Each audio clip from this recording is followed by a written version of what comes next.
नमस्कार, मी अश्विनी तुम्हा सगळ्यांचं खूप खूप स्वागत करते आजच्या या नवीन व्लॉगमध्ये. काल रात्री आम्ही हा किराणा घेऊन आलो, आपली जी मंथली ग्रॉसरी असते ती. अ, खूप उशिरा गेलो होतो, म्हणजे 7:00-7:30ला वगैरे आम्ही गेलो असेल. कारण आता आम्ही रात्रीच जातो, कारण यांना दिवसा जायला नको वाटतं म्हणून. तर मी यात शोधत होते हा ढोकळा. तर खूप म्हणजे 2 महिन्यानंतर मी ढोकळा घरी बनवते. कारण गेल्या 2 महिन्यात ना मला DMartमध्ये छोटे ढोकळ्याचे पॅकेट्सच मिळाले नव्हते. त्याचबरोबर मी हे ओरिओचे बिस्किट देखील घेऊन आलेत. मी कधीच DMartमधून बिस्किट वगैरे आणत नाही. पण यावेळेस नवन्यासाठी घेऊन आलो होतो, कारण तिला ते आवडतं. तर कधीतरी एखाद 2 बिस्किट ती खाते. आणि मग मी हा किराणा आहे तसाच पुन्हा भरून ठेवला. म्हटलं नंतर सगळा व्यवस्थित लावून घेईल. कारण आत्ता मला नाश्त्याची तयारी करायची, कारण आमची अंघोळ वगैरे झालेली आहे. नवन्या आणि तिच्या पप्पांची अंघोळ वगैरे चालू आहे. तर मी म्हटलं त्यांचं होईपर्यंत मी पटकन ढोकळा बनवून घेते. आणि मी त्या अंघोळीला जायच्या आधी काही आवळे शिजायला लावले होते, कारण मला याची आवळा कँडी बनवायची होती त्यासाठी. आवळे खूप छान भेटले होते. एखाद दुसरा आवळा फक्त खराब झाला होता. तो तिथून घेताना नव्हता, पण मी घरी आणून 1-2 दिवस ते ठेवले, त्यामुळे थोडंसं खराब झालं होतं. आवळे खूप छान भेटले होते, तर मग मी 1 किलो घेऊन आले. म्हटलं आवळा कँडी करून ठेवेल. म्हणजे मी पाणी त्यातलं निथळून घेते, आणि जे खालचं जे पाणी आहे ना निथळलेलं, ते मी डोकं धुण्यासाठी वापरणार आहे उद्या. ते मी बाजूला गार व्हायला ठेवून दिलं. म्हटलं पहिली ढोकळ्याची तयारी करते, कारण यांना सुट्टीच्या दिवशी नाश्त्याला लागतं. तर म्हटलं मग त्याला उशीर होईल, म्हणून मी पहिला ढोकळा बनवायला घेतला. दरवेळेस मी कुकरमध्ये करत असते, पण यावेळेस म्हटलं कढईत करूयात. हे मोठ्या डब्यात आपण लावूयात. यासाठी मी बघत होते बसतंय की नाही ते. आणि अगदी सहज बनतो ढोकळा, याला वेळ लागत नाही जास्ती. त्याचबरोबर आज ना नवन्याचा बर्थडे येतोय शुक्रवारी. त्याची तयारी करायला सुरुवात करायची. आज रविवारी, म्हणजे एक 4-5 दिवसच हातात आहे. म्हटलं मग तिचे कपडे वगैरे घेऊन यावेत, आणि बाकीचं जे छोटी-मोठी गोष्टी आहेत, तिचे गिफ्ट्स, डेकोरेशन आणि केक, हे तर मी केव्हाही जाऊन करेल. पण कपड्यांचं काय होतं, बऱ्याच ठिकाणी फिरावं लागतं. कधी आवडतात, कधी नाही आवडत. तर यासाठी मग यांना सोबत घेऊन जायचं ठरवलं. तर आज आम्हाला तेही काम करायचं होतं, आणि त्यात सकाळी मम्मींचा, म्हणजे सासूबाईंचा फोन आला होता, की आपण देवीला जाऊन येऊयात केडगावला. सगळे घरी आहेत. तर मग मम्मी, सागर भाऊजी म्हणजे माझे दीर, आणि वैष्णवी, म्हणजे माझ्या दीराची बायको. तर ते सगळे येणार होते तिघंजणं गाडीवर. आणि त्यानंतर मग आम्ही मोठ्या गाडीनी सगळे जाणार होतो. तर त्यामुळे मी पटपट आवरत होते, कारण त्या बोलल्या होत्या की मी 11-11:30पर्यंत येते, आणि मलाच आवरायला सगळं जवळपास 9:30 पावणे 10 वाजले होते. आणि त्यानंतर मी नाश्ता बनवायला घेत होते. तर म्हटलं पटपट नाश्ता बनवूया. जेवायचं हे बोलले काही करू नकोस, तिकडेच थोडंसं खाऊयात. म्हणून मग मी जेवायचं काही बनवलं नाही, फक्त मला नाश्ता बनवायचा होता. आणि हा ढोकळा अगदी इझिली बनवून होतो. यात फक्त मी 1 ते 2 चमचे, जे आपली पळी असते ना तेलाची, ती तेल टाकणार आहे या म्हणजे ते जे पीठ आहे ना आपलं ढोकळ्याचं, त्यात. त्यानंतर अर्ध्यापेक्षा थोडंसं जास्ती पाणी टाकून याचं छान असं बॅटर बनवून घ्यायचं. त्यात गाठी राहता कामा नये. अगदी पटकन बनतो, आणि तो दुसरा घरी कसा बनवतात ते मला माहिती नाही, मला जमत नाही ते. त्यामुळे मी शक्यतो हा जो असतो ना रेडी टू ईटवाला, म्हणजे घरी आणून बनवता येईल, हाच आणते. आणि हा अगदी छान होतो, आणि महिन्यातनं एखाद 2 वेळेस खायला काही हरकत नाही. नेहमी नाही खायला पाहिजे, या गोष्टी चांगल्या नसतात. आणि यांना आवडतं, त्यामुळे मग महिन्यातनं एखाद दुसऱ्या वेळेस आम्ही हा ढोकळा बनवत असतो. आणि हो, आमच्या नवन्यालाही खूप आवडतो हां. मी ते ढोकळ्याचं बॅटर जे आहे ते रेडी करून घेतलं. डब्याला तेल लावून घेतलं, आणि गॅसवर कढई ठेवून त्यात पाणी टाकलं, आणि त्यामध्ये स्टँड ठेवून दिलं होतं. म्हणजे ढोकळा आपला छान असा शिजला जाईल व्यवस्थित असा, यासाठी. हे माझं तर ढोकळ्याचं रेडी झालं आहे. मग मला चहा करायचा होता, आणि फक्त जे आपल्या ढोकळ्याला जी फोडणी देतात वरतून, ती करायची होती. आज माझ्याकडे कढीपत्ताही नव्हता यासाठी, कारण माझा कढीपत्ता सगळा खराब झाला होता. त्यामुळे मग म्हटलं ठीक आहे, विदाऊट कढीपत्त्याचंच करूया. मी हे सगळ्यात पहिलं करून घेतलं, आणि हे शिजायला लावलं. छान असं उकडायला ठेवलं किंवा शिजायला ठेवलं. आणि माझ्याकडे मोठं ताट नसल्यामुळे माझ्याकडे हा जो तवा आहे ना, तोच मी याच्यावर झाकण ठेवला, म्हणजे वाफ जास्ती बाहेर निघणार नाही यासाठी. त्यानंतर मी तयारी केली ती आपल्याला ढोकळ्याला जो तडका द्यायचा ना त्याची. तर मी याच्यातून आहे ना शोधून कवळ्या मिरच्या काढत होते, म्हणजे त्या खायलाही छान लागतात. खूप तिखट असेल ना तर मग ते नको वाटतं खायला, म्हणून त्यात थोड्याशा कवळ्या काढल्या ना, त्यात थोड्याशा तिखटही असतात आणि व्यवस्थित लागतात, तर त्या शोधून काढल्या. त्यानंतर तुम्ही याला ना वरतून कढीपत्ता हवा आणि तुमच्याकडं ओलं खोबरं असेल ना तर ते फार भारी होतं. माझ्याकडं ओलं खोबरं नव्हतं, त्यामुळे मग मी ते नाही वापरलं आणि कढीपत्ताही संपला होता. तर मी फक्त मिरची, कोथिंबीर, तीळ आणि मोहरी, हिंग बस याचाच तडका देणार होते. तर मी मिरच्या छान अशा मधून कट करून घेतल्या, म्हणजे असं मधून फक्त त्याला चिरा मारल्या. कोथिंबीर बारीक चिरून घेतली आणि त्यानंतर चहाची तयारी केली. तर जसं की मी याआधी सांगितलं की आम्ही गुळाचा चहा प्यायला सुरुवात केली. साखर आम्ही शक्यतो वापरतच नाही, खूपच कमी वापरतो. म्हणजे आठवड्यातनं एखाद्या वेळेस साखरेचा कुठला तरी पदार्थ खाल्ला जात असेल. तर मग मी इकडे गुळाचा चहा ठेवला एक साईडला. तोपर्यंत माझा ढोकळा रेडी झाला होता. म्हटलं तो खाली काढून ठेवूयात की थंड झाल्यावर तो कट करून त्याच्यावर फोडणी टाकता येईल.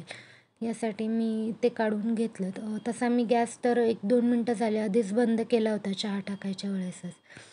तर म्हटलं आता हेही बाजूला काढूयात आणि ढोकळा दिसत असेल की छान असा फुगला आहे, मस्त झाला आहे. डब्बा फार गरम होता, मला धरताही येत नव्हतं व्यवस्थित आणि ते थोडंसं गार झाल्यानंतर मी लगेच कट करून घेतला. मी शक्यतो ते आधी ताटात काढत असते आणि मग कट करत असते. ह्यावेळेस थोडंसं उलटं केलं, त्यामुळेच गडबड झाली. त्यानंतर या डब्यातनं मी थोडंसं तेल ठेवलं होतं. मी मध्ये ना गुलाबजाम केले होते थोडेसे, तर त्याचं एक खरकटं तेल मी एका डब्यात काढून ठेवलं होतं. म्हटलं तेच आपण फोडणीला वापरूयात. तर मी आपलं जो फोडणीचा जो पॅन आहे, जे भांडं आहे ते घेतलं आणि बाकीच्या देखील गोष्टी काढून घेतल्यावरती की मग ऐन टायमिंगला फार ना एक गोष्टी काढायला घेतल्या तर फोडणी जळून जाते, म्हणून मी आधी तेल तापायला ठेवल्यावर सगळ्या गोष्टी बाहेर काढून घेतल्यात आणि सगळ्यात आधी मी मिरच्या तळून घेणार आहे आणि त्या एका प्लेटीत काढून घेईन, म्हणजे त्यात मीठ टाकून व्यवस्थित त्या खाता येतात. नंतर ताटात घेऊन मीठ घेतलं ना तर ते मिक्स होतं, त्यामुळं मग मी शक्यतो असंच करते की आधी मिरची तळून बाजूला एका प्लेटीत काढते आणि त्यातच मीठ वगैरे टाकून घेते. तर मिरच्या छान अशा तळून झाल्यानंतर सगळ्यात पहिली मी याच्यात मोहरी टाकणार आहे आणि मला मोहरी ना बारीक आवडते. जाड मोहरी खूप दाताखाली येते, त्याच्यामुळे मी शक्यतो बारीकच मोहरी वापरते. तर ती छान अशी तडतडल्यानंतर थोडेसे तीळ मी त्यात टाकलेत. जर तुमच्याकडे कढीपत्ता असेल तर मोहरी टाकल्यानंतर पहिला कढीपत्ता टाकून घ्यायचा, म्हणजे तेल थोडंसं तेलाचं जे टेम्परेचर आहे ते कमी होतं आणि आपली फोडणी जळत नाही. कारण माझे जे तीळ आहेत ना ते ह्यावेळेस लाल झाले होते. तर ते टाकल्यानंतर मी थोडंसं त्याच्यात हिंग टाकलं आणि त्यानंतर आपल्याला यात पाणी टाकून घ्यायचं आहे. म्हणजे आपला जो ढोकळा ना तो असा कोरडा होत नाही, त्यात थोडंसं पाणी टाकायला हवं. नाहीतर फक्त तेलाची फोडणी दिली ना तर ढोकळा फार कोरडा होतो आणि खाताना तोतरा बसतो.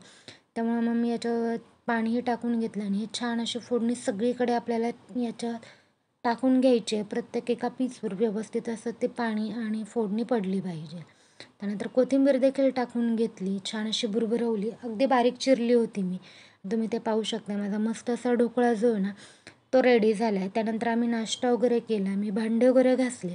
तोपर्यंत सासूबाई वगैरे आल्या होत्या. मग त्यानंतर आम्ही गेलो देवीच्या दर्शनाला. तरी दुपारचे 1-1:30 वाजला असेल. तरी ह्या मानाने म्हणजे आम्ही आता 2 ते 3 वर्ष झाली इथे जात असेल, पण यावेळेस गर्दी बरीचशी कमी होती. नाहीतर प्रचंड गर्दी असते आणि गरमीने आत गाभाऱ्यात तर पूर्ण जीवच निघतो. त्यानंतर मग मी तिला थोडेसे खेळायला घेऊन गेला ते गाडी वगैरे आणि मग मी दीर माझे आणि वैष्णवी आम्ही थोडंसं खायला वगैरे गेलो. नंतर मम्मी त्या देखील तिथं आल्या नवन्या. थोडंसं खाल्लं पिल्लं आणि घरी येऊस्तोपर्यंत आम्हाला 3-3:30 झाले होते. तर मग तिकडून आल्यावर जरा वेळ आराम केला. जेवणाची वगैरे तयारी केली मी बरीचशी आणि त्यानंतर आम्ही 6 वाजता वगैरे खरेदी करायला गेलो असेल. तर बाहेरही मस्त वाटत होतं. जे देवी वगैरे बसलेल्या होत्या मस्त वाटायचं. गणपतीत, नवरात्रात म्हणजे हे सण असेल ना तेव्हा बाहेर जेव्हा पडतो ना तेव्हा एक वेगळीच वाइब असते, मस्त वाटतं. बाहेरचं माहोलही भारी असतो. त्यानंतर आम्ही मनवण्याची खरेदी करून घेतली पटपट. कपडे, तिचे शूज वगैरे जे काही गोष्टी घ्यायच्या होत्या छोट्या मोठ्या त्या सगळ्या घेतल्या आणि तिथून घरी येऊस्तोपर्यंत आम्हाला बराचसा उशीर झाला होता. पण मला जे तिच्यासाठी हवं होतं ना, जे ड्रेस वगैरे ते एकदम भारी जे हवे ते भेटले, त्यामुळे मी तर खुशच होते. तर हो, मी 8:45 होत आलेत. बाप रे बाप, आणि आमची शॉपिंग तर झालेली बरीचशी अशी, पण आता मी दाखवत बसत नाही कारण मला ना बनवायची, म्हणजे मी जाताना इडली बनवून गेली होती, तर आता फक्त चटणी बनवायची आहे. तर मग येताना नारळ आणि दही घेऊन आले, जे की मला चटणीसाठी लागणार आहे. आणि इडल्या मी जातानाच बनवून गेली होती कारण मग आल्यावर भूक लागते. आणि नाहीतर काय होतं, घरी काही जाऊन करायचंय असं म्हटलं ना तर बाहेरच बऱ्याचशा वेळेस खाल्लं जातं. तर म्हटलं तसं नको व्हायला म्हणून जातानाच इडल्या वगैरे करून गेली होती. चटणी करायची होती पण खोबरं आणि दही नव्हतं घरात, म्हणजे मी ओल्या नारळाची चटणी करते तर ते नव्हतं, म्हणून म्हटलं की ठीक आहे येताना घेऊन येऊयात. चटणीला काही जास्ती वेळ लागत नाही, त्याच्यामुळे मग आता पटकन चेंज करते आणि त्यानंतर चटणी करून घेते. आणि सकाळी ना मी जे आवळे हे केले होते ना ते सुद्धा, मला त्याची आवळा कॅन्डी बनवायची, तर मी याच्यात साखर टाकून ठेवली. बऱ्याचशा साखरेचा पाक झालाय आणि दिसत असेल बऱ्याचशापैकी. तर आवळा कॅन्डी बनवायची होती म्हणून मग त्यात साखर वगैरे टाकून ठेवली व्यवस्थित असे लेअर देऊन. तर आता 2-3 दिवस हे हलवत राहायचं आणि याच्यात मुरू द्यायचं, त्यानंतर त्यातनं काढून छान असं वाळवून घ्यायचंय. तर इथे तुम्ही पाहू शकता की हे असं झालंय काहीसं. बरीचशी साखर पटकन विरघळली, जायच्या आधीच बाहेर केलं होतं.